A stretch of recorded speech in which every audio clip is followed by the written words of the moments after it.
In 2018, President Donald Trump enacted a zero-tolerance border policy that superseded all prior border policies, allowing immediate persecution of all persons who cross the border.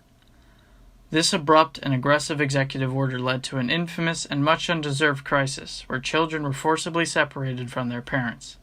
Lost and afraid without their guardians, these children lived in awful and inhumane conditions, cramped in detention facilities with more than maximum occupancy, stuffed in rooms filled with complete strangers, little to no privacy for restroom usage, no clothes to change into, little to nothing to wash themselves with, no beds, no blankets, and no one to console them.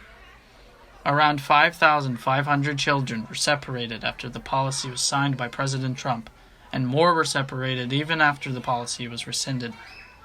These children who were left crying for their parents, for decent treatment, for freedom, are still today traumatized and scared, being put through an oppressive and confusing border law system with complex litigation and paperwork, as well as hiding from past and current terrors on either side of the southern borders.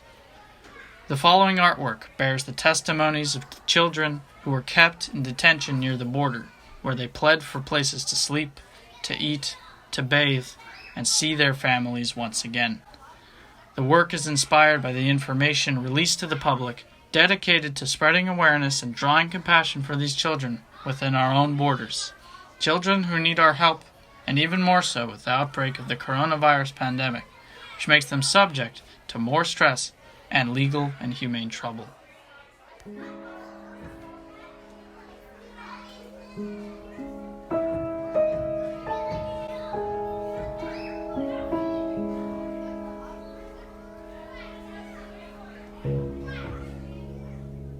My sister has been very sick. We sleep on a cement bench. There are 2 mats in the room, but the big kids sleep on the mats, so we have to sleep on the cement bench.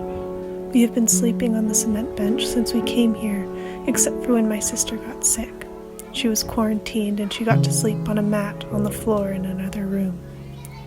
We have only been allowed to go outside 4 times. We have been allowed to bathe twice since we came here. The water is very cold. We have only been allowed to brush our teeth twice here. There is no soap except for when you take a bath. We have been wearing the same clothes the entire time we have been here, and no one has washed them. My sister and I hold a blanket up for one another so no one can see us when we go to the bathroom. She is 6 years old and I am 8 years old. We came from Honduras.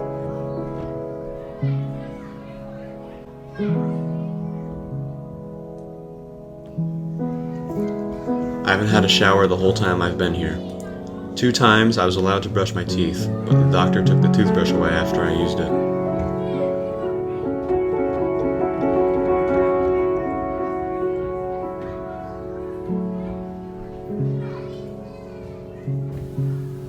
Nobody takes care of us here.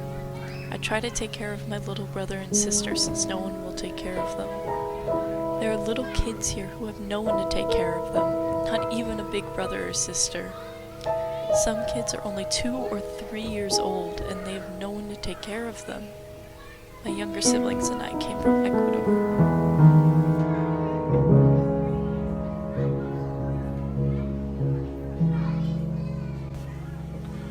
I'm sad. I'm frightened, scared. I was apprehended with my father. They separated me from my father right away. I have had cold and cough for several days. I have not seen a doctor and I have not been given any medicine. It is cold at night when I sleep. I have shorts but no socks. I have not been told how long I have to stay here.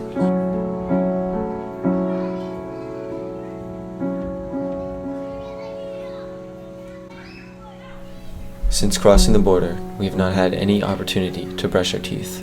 We haven't had an opportunity to wash our clothes here either. Every night my sisters keep asking me, when will our mommy come get us? I don't know what to tell them.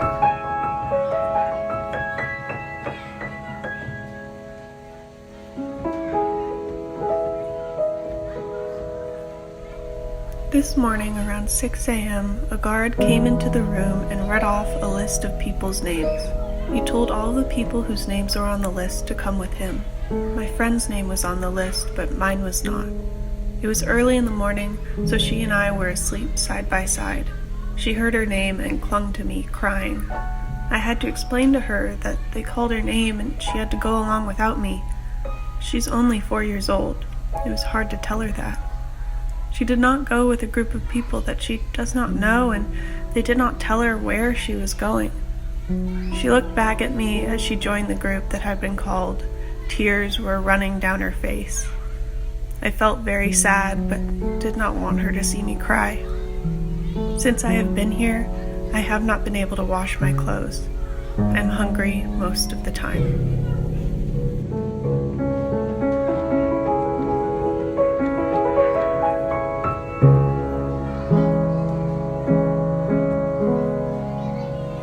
We have not been able to shower. The toilet is out in the open in the cage. There is no door for any privacy. There is water, but no soap. There is no room to move without stepping over others. We were not given a mat to sleep on, so we had to sleep on the concrete floor.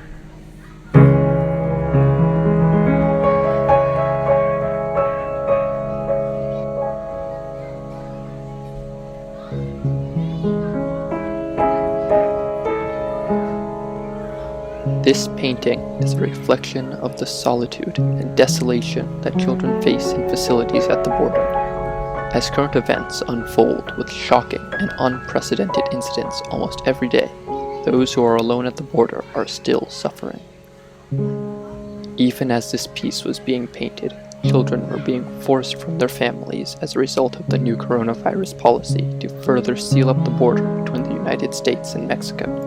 The child grips the hard wiring that separates her from her future and her freedom, shrouded in dark uncertainty, in which she pleads for a better life with family, friends, and fulfillment.